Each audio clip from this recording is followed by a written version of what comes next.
फिरौन की एक बांदी मुसलमान हो गई। फिरौन ने कहा, अगर तू ईमान से बाज ना आई तो तुझे और तेरी दोनों बेटियों को उबलते हुए तेल में जला दूंगा। बांदी ने कहा, फिरौन, ये तो मेरी 2 है, अगर मेरे पास 100 होती तो मैं 100 भी अल्लाह के नाम पे कुर्बान कर देती। जो तुझे करना है कर ले। फिरौन ने हुक्म दिया। सबसे बड़ी बेटी को टांगों से पकड़ा गया, उल्टा किया गया और उबलते हुए तेल के ऊपर लाया गया। माँ ने कहा, बेटी सब्र कर, अल्लाह के नाम पर कुर्बान हो जा। वो बच्ची चीखती रही, रोती रही, हाय करती रही और जालिम फिरौन ने उसे तेल में झोंक दिया। जिस्म जल गया, मगर माँ की आंख से आंसू का एक कतरा भी ना गिरा।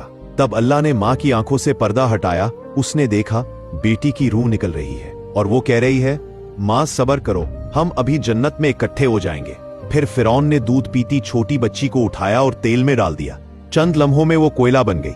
फिर अल्लाह ने पर्दा हटाया। माँ ने देखा छोटी बच्ची की रूह निकलते हुए कह रही थी, माँ सब्र सब्र, हम अभी इकट्ठे हो जाएंगे। अब बांदी की बारी थी। जब उसे पकड़ने लगे तो उसने कहा, फिरौन, मेरी ये ख्वाहिश पूरी करेगा? फिरौन बोला, कहो। उसने कहा, जब मुझे भी जला दो तो मुझे और मेरी बेटियों की हड्डियों को अलग अलग ना फेंकना, हमें इकट्ठा दफन करना, इकट्ठा दबा देना।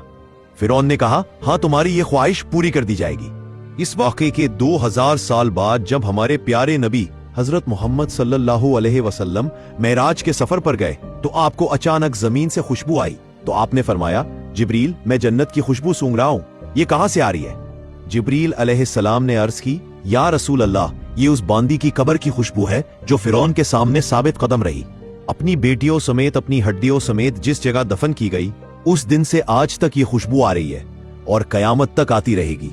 अल्लाहु अकबर। अल्लाह पाक से दुआ है कि अल्लाह हमें भी ईमान पे ऐसी साबित कदमी अता फरमाए, आमीन। रात के वक्त हजरत मूसा अलैहिस्सलाम बनी इस्राइल को चुपके से ले जाने लगे तो फिरौन को इसका पता चल गया। उसने अपनी फौज तैयार की और बनी इस्राइल को खत्म करने के लिए निकल पड़ा। जैसे ही सुबह का सूरज निकला, फिरौन अपनी फौज के साथ उनके सिर पर पहुंच गया। अब मंजर ये था कि सामने गहरा समुंदर और पीछे मौत।